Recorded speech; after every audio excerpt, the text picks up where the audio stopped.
Good morning. It's Tuesday. No, it's not. It's Wednesday. And I'm up here at the trailer, and I'm about to get some briskets on for the day.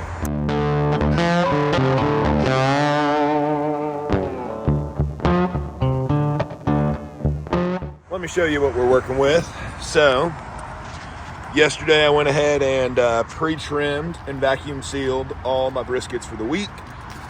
That way things should kind of get going a little easier in the mornings, but we're about to put 8 of these bad boys on, so I'm about to season them up, get the pit rolling. It's not rolling yet, so I'll check back in and show y'all what we're doing here in just a minute. All right, y'all, so the sausage got smoked yesterday, so there's probably a few coals left in this coal bed. I just took the shovel and I kind of scooped all the ashes together, and I'm about to sift through them. Let me show you what I'm talking about. Okay, so all these coals were all just, or ash, were just scattered throughout the firebox.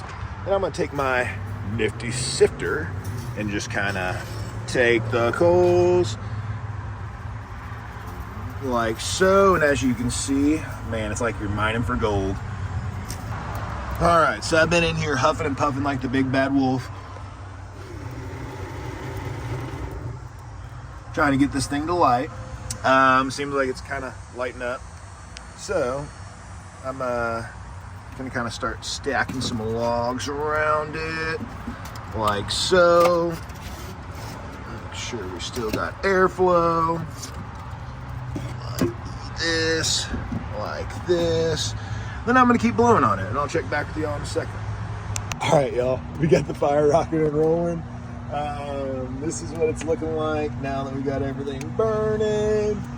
We're sitting, what, 125 or so? Yeah, but we're about to be up in the 200s pretty quick. Cook these briskets at about 225 to 250 probably for the first hour or two, and then bump it to 250 for the rest of the cook until I get tired of waiting, and then 275, 300.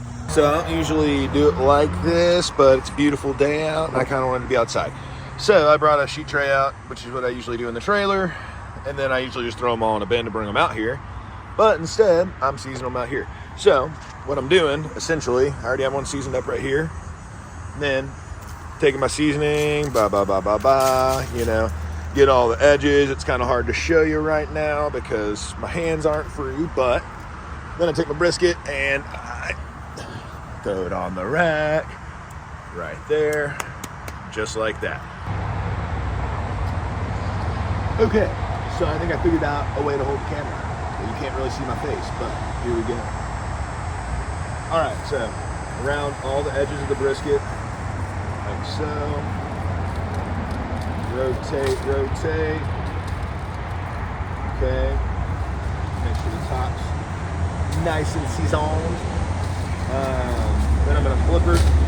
Presentation side where all your bark's going to be, so make sure this is real nice and evenly coated, no real heavy spots, or else you're going to end up with a funky bark that wants to crumble off, and you don't want that. All right, so beautiful, beautiful brisket, right?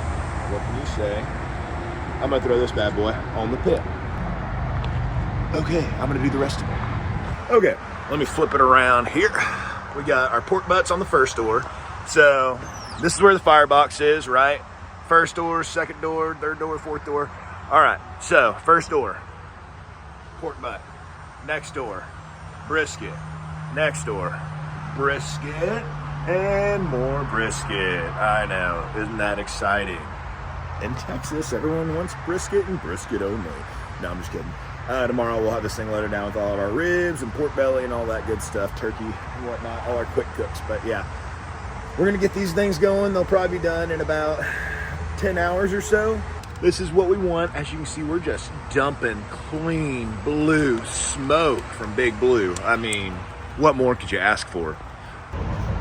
So the brisket's been on, I don't know, 4.5, 5 hours now. We got just a little coal bed. I just stuck those 2 logs on there. About to throw another one across the top like so we can burn these down. We're rocking, I was just in the pit, so it's about 225, but we'll get her back up to 250 and let the cook continue. But let me show y'all what we're looking at.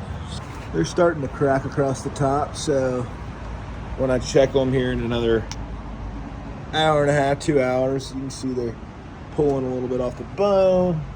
It'll probably be time to wrap those. We got these little briskets and these little briskets. I just checked them on the probe and they're about 165, 170. Okay, we're back and we're looking at the butts. So this is what we got right now. As you can see, cracked. Got a nice fried top, you know, frying the pork fat so it'll be nice crispy skin. And yeah, so I'm gonna wrap these up. There's 3 more still on the smoker. I'm gonna put them back on all to finish. I haven't probed them, but if I had to guess, they're somewhere around 170 to 180. A couple hours out. Briskets are sitting in the same range, so I'll check back in and show those to y'all here in a little bit. So we're about 8.5 hours or so into this brisket cook. Pit's been rocking about 250. Let me show you what the firebox is looking like. You can see we just burnt down our logs. It's about time to reload. Okay, so let me take y'all to the briskets, kind of show y'all what we're working with. As you can see, they're looking nice and pretty. Good bark. Looks like the fat's rendered real nicely. Yeah, okay. We got some more down here. Looking pretty as well. Yeah, so I'm gonna start probing them, kind of feel where they're at in the center and in the flat. And if they're ready, I'm gonna pull them off. I'm gonna wrap them, and then I'm gonna put them on a sheet tray, throw them in the warmer. If not, I'll let them keep cooking for a little bit, and then do the same thing once they're done. Well, lucky you get to listen to me talk some more. Joy, joy. Okay, so I got the pulled pork pulled off the pit, and now that I got that free shelf right next to the firebox, I'm about to do a little experimentating. I'll show y'all what I'm talking about. So I've got this chicken that I've been marinating for the past, I don't know, 20 minutes. Not really marinating, I just put it in the bag to keep it clean. But I'm about to bust that bag open. It's just got some Cajun seasoning on it, and I'm gonna throw it on the smoker. It's a spatchcock chicken whole. I'm gonna throw it in a pan, actually. It's our fire that I'm reloading. But yeah, so I'm gonna throw it in a pan. That way we can catch all the drippings and stuff, because I am going to hopefully be running chicken and dumplings next month as our special in October? Yeah, we'll see. So if I don't run that and y'all see this video, that's why it sucked. It didn't turn out good, but we'll see. I think if we do this right, we can get a good smoke implement, but also do a real good classic. I love my mom and my grandma's chicken and dumplings, so I'm gonna try and replicate something real similar to that. Okay, so I'm in the trailer, got all the briskets and butts off the pit, like I said, in the warmer. And now we have our chicken off the pit. Okay, so it's not as pretty as our other chickens, but as you can see, cut all the grease, all that goodness. It should be pretty tasty once I get it all seasoned up in a pot with everything else. You always want a beer next to your special, and it can't be completely full or people just know you're faking it. So that's why I'm taking a drink, obviously. But, oh yeah, baby. Look at that.